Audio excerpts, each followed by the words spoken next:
So guys, thanks for joining us. Today we're going to hopefully have a chat about nutrition, sort of how that then works within the world of triathlon. I know Alex has sort of been advising Ashley on his nutrition and trying to, I suppose, get every bit of gain out of Ashley's performances and ensuring that those performances are maximised with the amount of energy that he can expel at any given time. So, first things first, guys, how do you know each other? I'll put that to Ashley first. Go on. It's been a few years now. We met in 2017. It was my first cross-tri ETU race, and Alex. I think that's probably mine as well. Oh, there you go. But yeah, we met out in Romania. I remember I was walking down the high street in the town and spotted Alex and a couple of other lads in their GB kit and said hello. And then, it was sort of from there. We went and watched the Elite Triathlon and then raced a few days later. And Alex smashed me and it was good. I don't know about that, but... So how long have you been in it, Alex? So I started in triathlon. I was trying to, when you mentioned dates there, Ash, time has just kind of flown, and like we were just saying, I've been to Romania probably about 10 times in the past 5 years or so. But I was trying to think back to when I first went into triathlon, and like yourself, Andrew, I started out in team sports, so I have a football background. But I ended up, I think it was 2012, I ended up doing a triathlon for charity, and from the words from my very mouth, I finished that race. It was the Leeds triathlon, and I said I would never do one ever again. And here I am, 10 years later, still in it, racing as a professional. So, things change, and you get hooked. No, you do get hooked, and I've said this on other podcasts previously, but my hook wasn't necessarily doing an event. It was going down to watch the first Ironman in Tenby in South Wales, and so Ironman Wales, obviously. And I saw it, and I was hooked. And back then, I was playing a lot of football. I was playing a little bit of rugby, but I was coming to the end of that sort of part of my life because I just couldn't do it anymore. My knees couldn't do it, my back couldn't do it either. But it seems to be a bit of a common story that people, definitely from the UK anyway, have come from sport or team sports, and definitely then moved into triathlon a little bit later. So, and it's similar sort of story that you've got there by the sounds of it. Yeah, and like you said, I wonder if it's interesting that it's switching from having that team and reliance on the team result to an individual thing. You kind of, in a team, you have to perform as a team, get the results. And I know there's individual aspects, but when it comes to things like triathlon, whether it's individuals, swim, bike, or run, then it's kind of down to you at the end of the day. There's no hiding place within triathlon, is it? No. It's if you have a bad day off at the office in football or rugby or hockey or whatever team sport you may have played, it's you can sort of get pulled along by the rest of them. But within triathlon, again, bad day off at the office, it's highly visible to people. Yeah. So we wanted to get you guys on and have a chat about nutrition. And I do think there's a lot of people out there that don't get their nutrition right. And there's a lot of people out there that possibly go longer distance in triathlon. And because they expel so much calorie-wise, they can get away for a period of time of just eating anything and junk. Mm-hmm. And I think it comes down to some sort of basics that people don't understand, and that's around the nutrition of what to take and when to take it. And Alex, that was going to be one of my questions to you is, how do you advise individuals on just the basics of, how, what they should be taking and when? And we all know takeaways and things are bad, but how do you structure some of that conversation? Good question. I'm going to caveat myself straight off from the start. Welcome to the wild world of nutrition.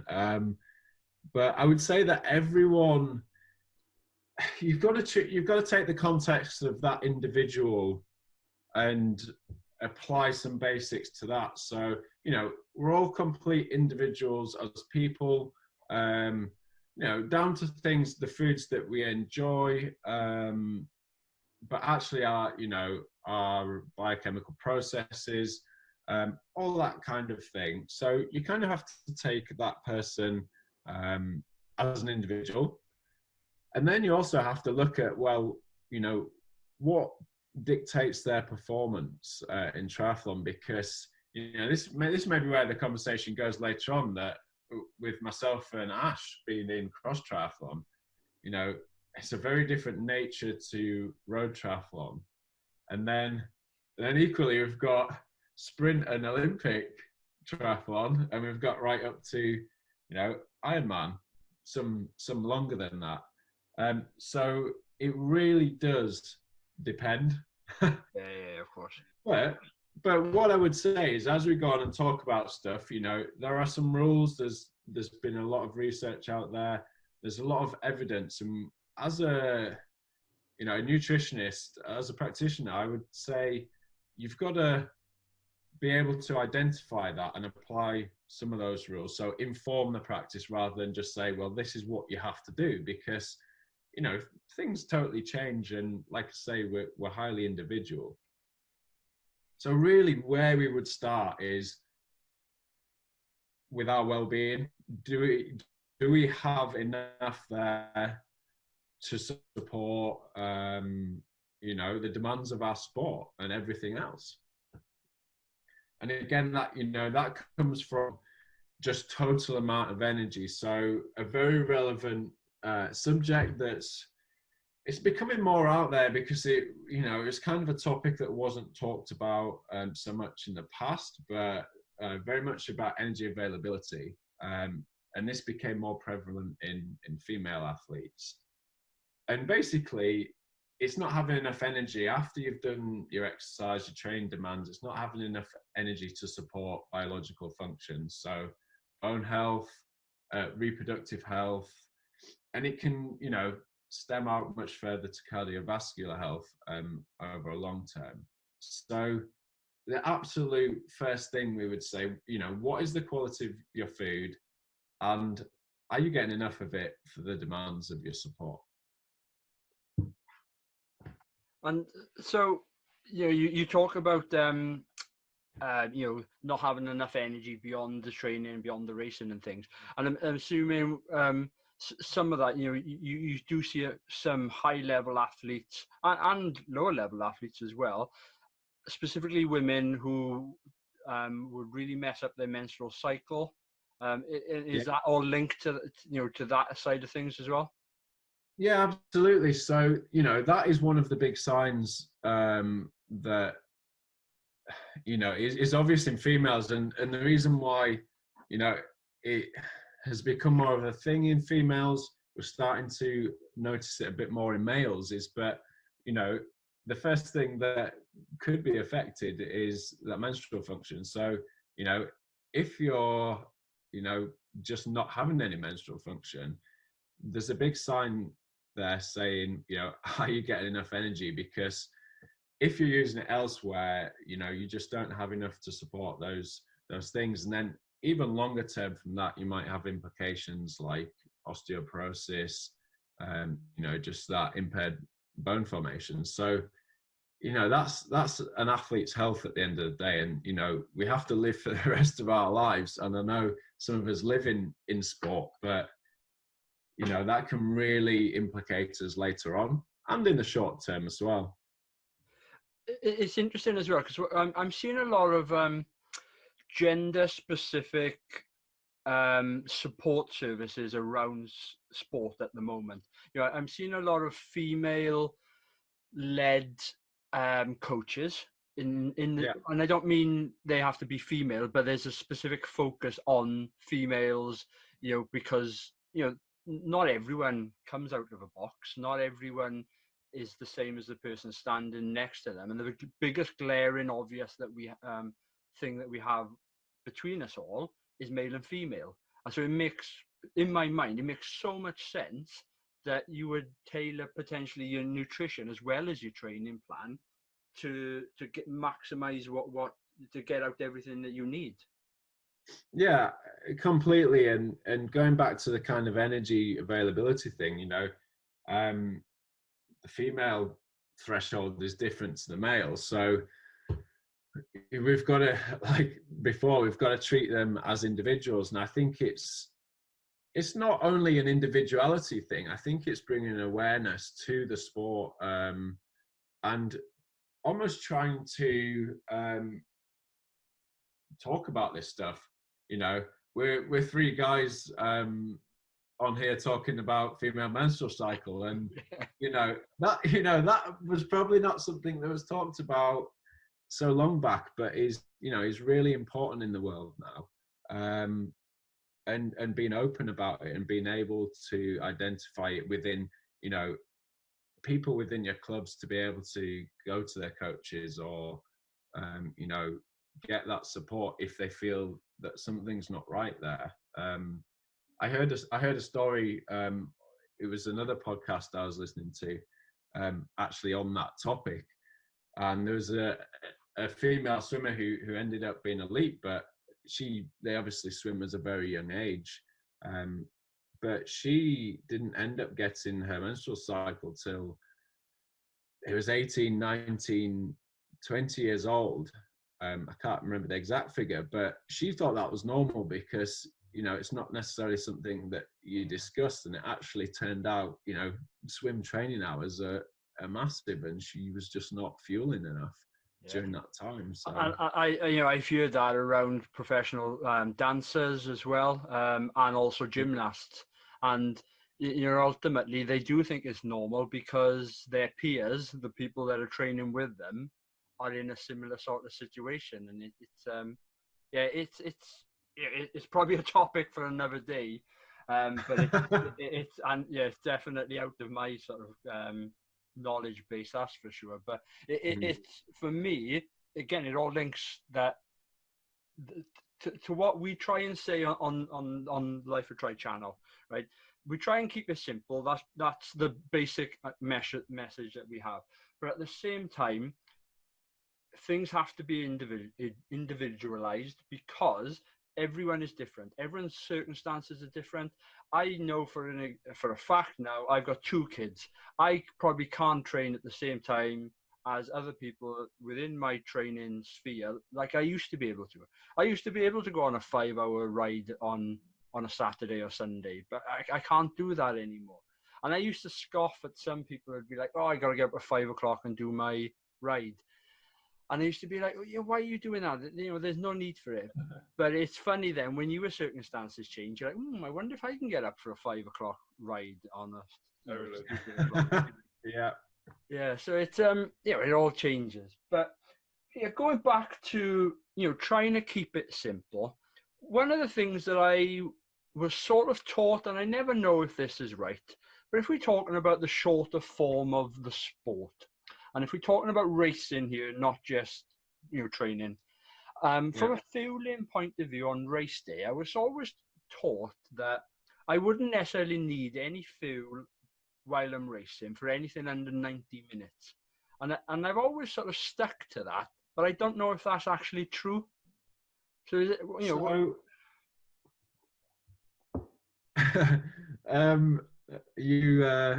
I would say you caught me out there. What I would say is, if we have fueled correctly and appropriately in the day, the morning leading into that race, we should have adequate stores for an hour to 90 minutes. We can support that And we kind of would say anything over an hour you can support with a low dose of carbohydrate. But to be honest, in such a short period, taking into consideration digestion and things like that, it has actually been shown to improve a little bit of cognitive function. So there may be some benefit from there, albeit it may not reach your muscles unless you take it early on in that race. But yeah, you do have enough. Unless you're going absolute 100% full gas, you'll have enough for that hour and a half. Okay. I guess it's like the difference with like a cyclocross race is an hour, and hardly anyone's at elite and amateur levels taking on nutrition. Whereas if you go to cross-country mountain bike, they're normally about 90 minutes, and the pros and amateurs, they're all popping gels and whatnot. So even though anything under 90 is still quite a big window, and there's a lot of variability within that 90 minutes. And interestingly then, do you guys within cross-tri, and if it's only lasting roughly an hour, what about hydration? Do you take in much? No, cross-tri is longer. Cyclocross was cyclocross. Sorry, sorry. It depends. Unless it's it's a winter sport for a start, so it's not normally too hot. But I've never taken on hydration in a cross race, rightly or wrongly. But I don't. So again, it's an hour long. You've got to weigh up a little bit of the benefits as well of carrying that extra weight on your bike. But sweat rates are not going to be enormous. You may take, some fluid on prior to that event, which will see you through, so it's not going to be like going out to Hawaii or wherever where sweat rates are going to go through the roof. So, the likelihood for that hour is if you're in full race mode, you're not going to need it. Okay. And then from and this is some of the things I wanted to try and explore. Is there a magic formula as regards to the amount of carbohydrates you should be taking? And I pretty much, I think I know the answer to this, which is probably no. but if there was a textbook out there, because you read the back of a gel packet, for example, and a gel packet will tell you need to be taking 3 of these per hour. It's probably 20 grams, so 60 grams within an hour, and then adequate water on top of that, because obviously you need that additional water. So that's 60 grams. That's obviously come from somewhere, but I'm assuming there's a lot more factors to take into account. So yeah, absolutely, and there's a lot of work being done on this, and this is where I threw that caveat in at the start of this conversation, because I can give you the numbers now, but there are some dependence on that. So typically, anything like we just discussed, anything from 0 to an hour, we don't tend to need anything within that range. Once we go beyond that, then we've used those glycogen stores. We're pretty low. Blood glucose levels can be affected, but also, high performance depends on carbohydrate as a substrate as well. So as we go further into our VO2 max, the more dependent on carbohydrates we need. So again, this depends on the intensity of the sport. But anything from an hour to 2.5, we would try and get 30-40 grams of carbs per hour. Okay. And then once we go beyond that, 3 hours plus, we can range, typical things like you're just saying, we could say 60 grams an hour. That was a marker at a time where we were purely using glucose. And we now realize that we can use multiple transporters. So glucose has a limit. We can only use 60 grams an hour. And that is just the limit that we can take that up. And, that exploration into that world, we realized that we can then blend that with fructose. that uses a separate transporter, and therefore you can get more carbohydrate in your system. So anything beyond that, you can go up to 90 grams an hour.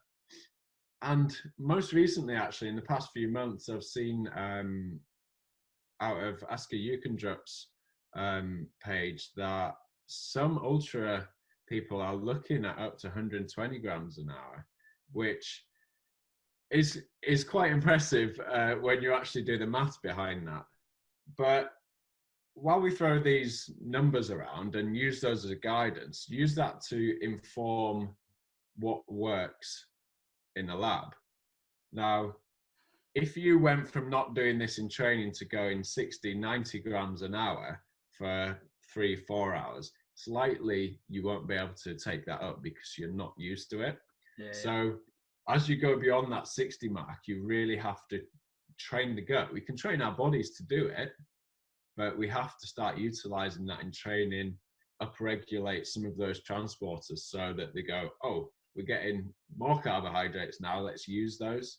And that's sometimes the struggles when we see, half Ironman, full Ironman, and there's so many stories about toilet stops on the run, things happening.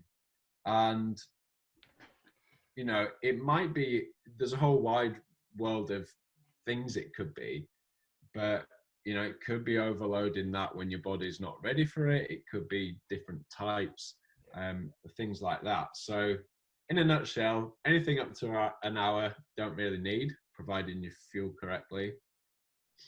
An hour to 2 hours, 2.5 hours, 30-40 grams an hour.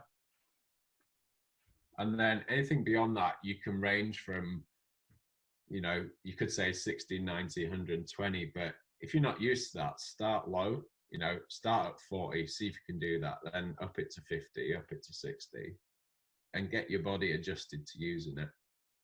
It's funny you say about, people not being used to it, and then they come to race day and, it all goes belly up, so to speak.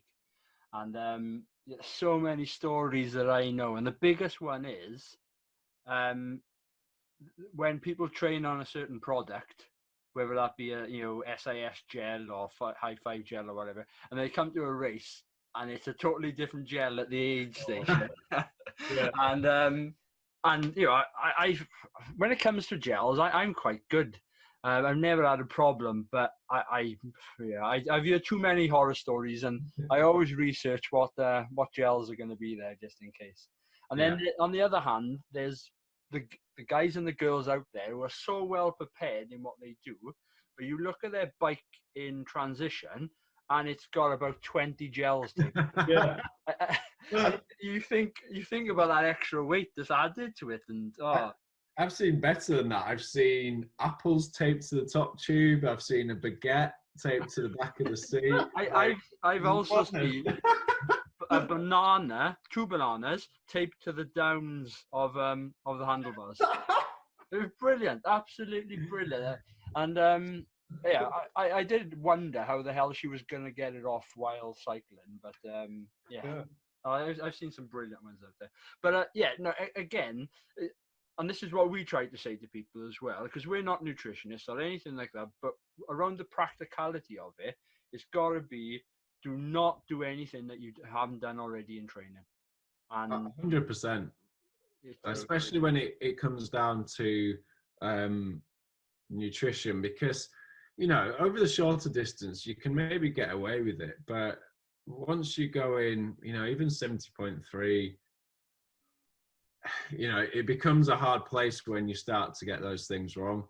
And even more so over Ironman. And, I had this debate actually not so long back with one of my clients who was doing Ironman Austria last year, and he'd been working with a certain product. It worked with him well. He'd been practicing with it, and we'd set his race strategy out, and we looked at the numbers and like what fluid he needed and how many bottles he was carrying. So he said, we're going to need to refuel somewhere. And I said, put 2 more bottles in your your emergency halfway bag on the bike, pick them up. It'll take you, 5 minutes at max. And he's like, oh, well, you've got to dig through people's bags and find it and stuff. And I said, yeah, but it's either that or you pick some bottles up and you don't know what you're going to get.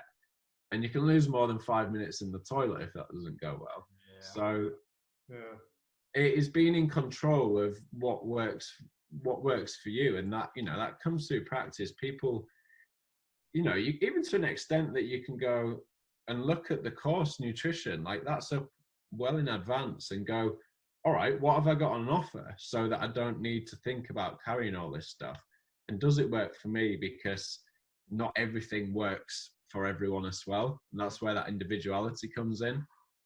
And people, they rave and they'll definitely say, flat Coke works for me as a pick-me-up. I personally, I can't do that for whatever reason. I just can't do Coke full stop.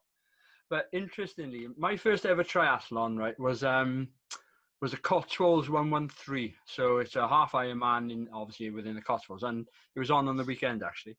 But the race didn't go to plan. It was my first ever one. I went hell out on the swim, I went hell out on the bike, and then blew up on the run, simply because I went too fast and I didn't feel properly. But I finished the race and I had that moment of that high, right? When you finish, you're like, oh, that was amazing. Thank God it's over, but that was amazing. And I had a burger literally about 2 minutes after the finishing. And it settled in my stomach for about an hour until the trip home, and we hit the M4, and I literally had to say to my other half, services, no, please. And literally, I was sick everywhere. And that's because, again, it was something hit in my stomach, which I wouldn't have normally been used to. Quite fatty food. I just done a half Ironman in 5 hours or whatever it was. And it was never going to be a good day. And certainly there's lots of things that can impact gut function as well. So things, dehydration, if it's a hot day, can impair gut function. Long or intense exercise can affect permeability of that as well. So sometimes we need that to settle. And like you say, maybe straight after was a little bit too heavy on the system to allow things to settle. But there's a whole world of things out there and stories where people have had, GI distress for various reasons. And, it does come down to individuality and making sure, it makes me laugh. And, I've been there, I hold my hands up, and, sometimes that's kind of the joy and nice thing of doing what I do now, is that I have experienced some of this and understand what it's like. But I think, you spend all this money on an event, Ironman is expensive. You trained for months and months, maybe a year for some people. And you go throw it out the window just because you pick a different bottle up, or the best we can do is just make sure we know what we're going to eat. And I've been on races where I know this is hydration more than anything now, but they fill in a bottle by the side of the road from a massive container, and I do wonder, where's that container just being filled up as well?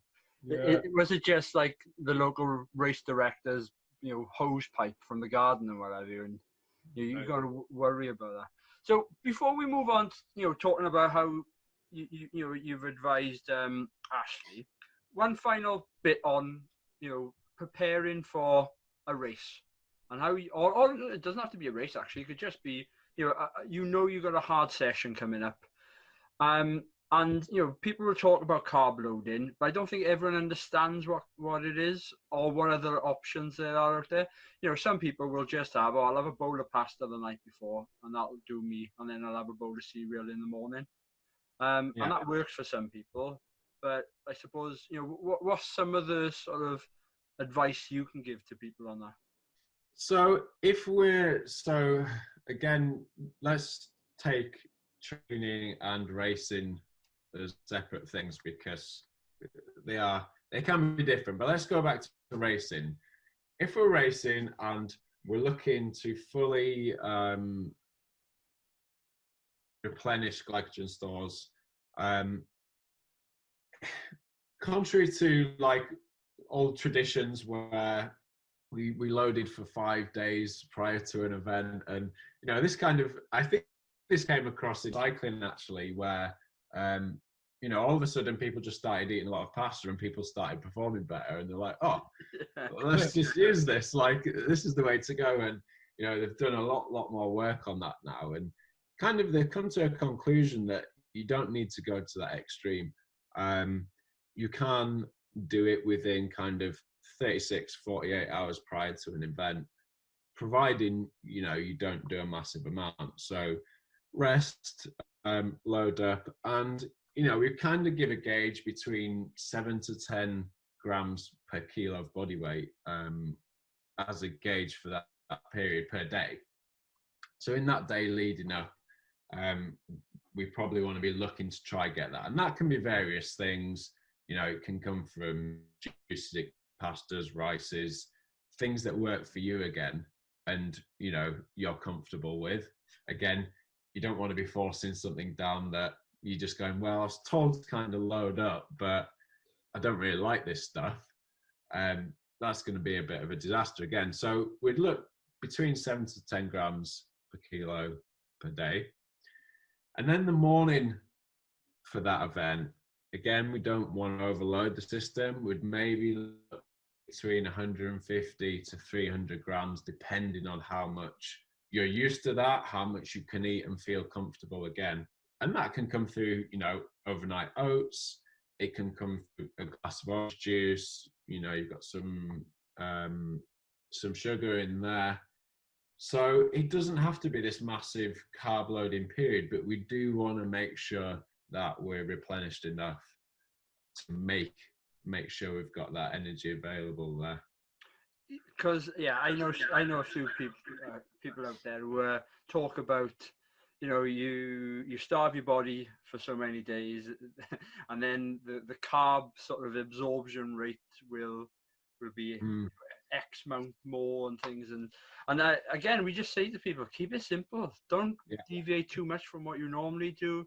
Just ensure that you eat well the day before. Eat well, make sure you sleep well, not necessarily maybe the night of the race, because you might be a nervous racer, but at least the night before that as well, and just keep it as simple as possible. For sure, and those are absolutely the best things in the nutrition world. And you know, we can talk all sorts of different strategies, but usually the basics are the best. And like you say, you know, you don't want to be filling yourself so you can't sleep. You know, you have to be quite practical in the environment that you're in to implement some of this. So Ash, moving over to you, you know, and both of you have competed at a really good level. But Ash, thinking about sort of like your diet and things to date, how has it been? You know, what sort of diet plan have you normally had? Just focusing on quality. I was trying to keep it quite basic, really. Like do the simple things well. Like not eat too much, not eat too little, not eat too much fatty, shitty food. You know, well, fat's obviously not a bad thing, but yeah, the fried food, all that sort of stuff. And just eat a lot of veg, things like that. Get your veg in, just the simple stuff. So I've always struggled to eat during sessions and things and during races as well. So I tried to work on that a bit in lockdown. But then, I knew I was doing the simple things, but then it takes that external person to point out things sometimes. And it's like when you get a coach at the end of the day, isn't it? You can't see your own swim stroke and whatnot, can you? You think you're smashing it, but you're actually all over the place. And were you eating well though beforehand, or have you been a bit of a mixture over the years? Because you know, I know over the years I definitely fell into that category of I'm training hard, so I can sort of get away with eating what I want. The problem is old age comes in, and you can't really do that as well. I say old age. I'm only 39, but yeah, you know what I mean. Nah, I don't know. My mum wasn't a very good cook as a kid, so I was kind of quite motivated by that to learn how to look after myself, you know.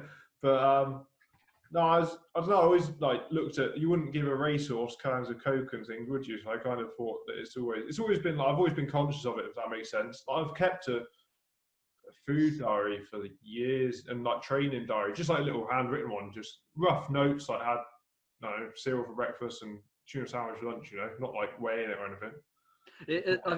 I tell you what, I'm a massive fan of advocating food diaries, only because it allows you to look at if you know little changes that you have made in your diet.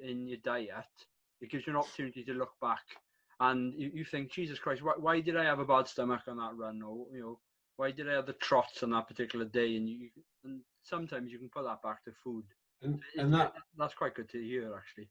And that is something that I'm an advocate as well, especially when it comes down to like key training sessions or in particular races, whether it be A, B or C races, so that you can then look back and say, you know, what worked. And you know, you look at the best athletes in the world and they've been through this process and they've got it wrong, and they know, right, that's what I have, because I've proved in the past that I've done well on that.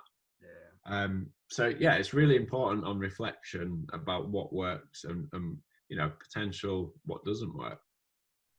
So what are some of the changes then, Ash, that you're trying to implement at the moment? And you may have touched on a couple of them already, but I guess it was a real big eye opener getting it more quantified, because like my handwritten one is, yeah, like I said, quite loose, and it's just like, yeah, had a tuna sandwich, went for a run, bad tummy or whatever, you know.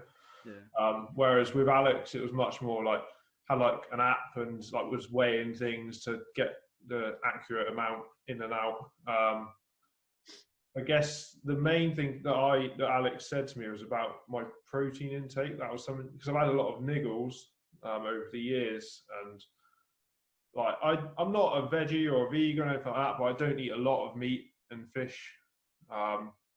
Mainly, there's like a few factors like cost, and also like, I don't know, it doesn't feel right eating every day, because if you ever been fishing, like you don't catch them every time, do you? like I don't know, it just seems like taking a bit too much out of the planet, but that's another podcast in itself, isn't it? But yeah, so it was working with Alex, like it really showed up like the amount of protein I was maybe not getting at the right time necessarily. But yeah, Alex can probably tell you a lot more about that than I can. Yeah, and there's one thing I was going to ask, because we have talked about carbs, and you know, as a rule of thumb, you know, carbs give you energy, and I was always taught then that protein is there for recovery and building blocks of everything. Yeah, a couple of thoughts on that, and just going off what Ashley just said. Absolutely, and I think it probably lines in with what we've been working with Ash, is that we need to kind of, as endurance athletes, step away from this notion that protein will make us into Arnie, and you know, will make us put weight on, make us you know, add muscle, add bulk, which, you know, in reality it won't do that. You know, you've got to take high amounts of protein, high amounts of energy. What we look at as endurance athletes is, you know, pretty much the majority of processes, you know, tissue, bone, you know, enzyme, a whole host of things rely on proteins, and the breakdown of proteins, those amino acids. So it's really important, if we're training, you know, every day, twice a day, you know, we're adding a stress to that body, we're adding protein breakdown, so we're breaking down some of that tissue. And so we want to support that for repair, but not only repair, adaptation as well. So, you know, part of that whole endurance training is mitochondrial biogenesis. So the mitochondria help us oxidize fuel. We need proteins to build that as well. So it is absolutely vital, you know, that we do get enough on there to support the demands of training as well. And something that we noticed with Ash, and actually we looked at his overall protein, and it didn't look too bad. We looked into a little bit of the sources and the timing. We noticed he wasn't being quite as optimal with his protein doses in kind of the post-hour training window. And, you know, as someone who is highly competitive as Ash, we have to, and, you know, as he mentioned, a few niggles there as well, we have to think about, you know, long term, if he's missing a bit of support there after a training session, he's not recovering and repairing quite the same. And he'll go on to the next session, and then the next session, and then the next session. And further down the line, that's where these things will then start to appear. So, you know, just like endurance training, consistency of doing these things is really important. In terms of, you probably want some numbers. Do you want some numbers? Go on. So overall, we kind of, the RDA is around 0.8 grams per kilo of body weight. That is, in my view as well, and a lot of other professional views, it's inadequate for you know, people who take on quite a lot of exercise. So we would probably look in a range of 1.2 to 1.8 grams per kilo per day. Now, not too hard to meet, but in terms of trying to optimize that, we want to just be looking at around 30 grams a dose. So that can be real food. You know, I'm not going to shy away from protein shakes because sometimes that has a place, or recovery shakes. They do have a place. You know, we're all human beings. We have jobs as well, practicality, logistics of these things. So long as we're kind of supporting that in the hour window post-training, and then just making sure that we get a dose like that with each meal, we should be absolutely fine. It's funny you say about the post, you know, hour window, and the amount of guys in my local gym that you see them munching on a chicken breast in the changing rooms afterwards. You know, and they're there, you know, having proper meals in the changing room, and yeah, I love it. So Ash, you know, what did you look at? Did you bring in any sort of supplements? Yeah, so I've actually just ordered tonight a whey protein shake to try and, like, a few things Alex said about was to try and get a dose before bed to help me to feed overnight, and it to be a dairy source, so it's like slower absorption, just to keep me ticking over. So it's quite a long period not to eat. And then Alex explained how if I don't know, say you get up and have jam on toast for breakfast or something, it's you've not eaten for 8 hours because you've been asleep, or you have dinner, say 2 hours before that, so I said 10 hours, and then you go for just your jam on toast and go for a run, that's then say 12 hours or something, maybe you haven't eaten any protein for. So it's trying to stay out of that state. And so that's the only supplements. But then linked to that, it's we haven't really gone into it too much yet, but Alex has sort of started mentioning about trying to do higher and lower carbohydrate days to try and maximize the effect, which is obviously, you still need the energy, so the amount of protein and fat is obviously going to vary too. Yeah. Okay. That's an interesting sort of way of looking at it. It's not necessarily the way that I've come across it previously. Sorry, just to touch on that, like Ash totally said there with the protein dose, you know, we've got that window as well where, like Ash, you know, sometimes 2 sessions a day, and the response from those sessions can go 24, 48 hours beyond that. But if we kind of finish that session, and, you know, if it's an evening session or whatever, which, you know, the majority of people probably are, we've then got that window where we go to bed. It might be 8-9 hours. If we don't have any protein for breakfast, like say toast and jam, and you go to lunch, you know, you could have 12, 14, 16 hours before you've given your body anything to repair itself and adapt there. And it's not necessarily shoveling everything down you, it's just being a bit more practical about what you do. It's interesting because I've got a couple of friends who really advocate sort of fasting, that sort of diet where you're only eating technically for 8 hours of the day, and then you're fasting for long periods of time. And I've had a couple of them ask me about that as regards to training for triathlon, and whether I would consider it. And I wouldn't, because I know the importance then of sort of putting stuff in me quite quickly, because when you're training regularly, you're training every day, and the demands of the body that are needed, you can't afford to be deficient. You can't afford to be playing catch up with, and like you said, niggles, injuries, they all need something to help them repair. And if you are playing catch up, and then you're putting on top of that and putting on top of that, something's going to give before long. Absolutely, I totally agree with you on that. And there's so many things out there about different diets. We won't go into that, but I try and stay away from them if possible. Eat sensible and just keep it simple. Again, it might be a set of circumstances. It might be a way to be in a calorie deficiency if they're trying to lose weight for whatever purpose they've got.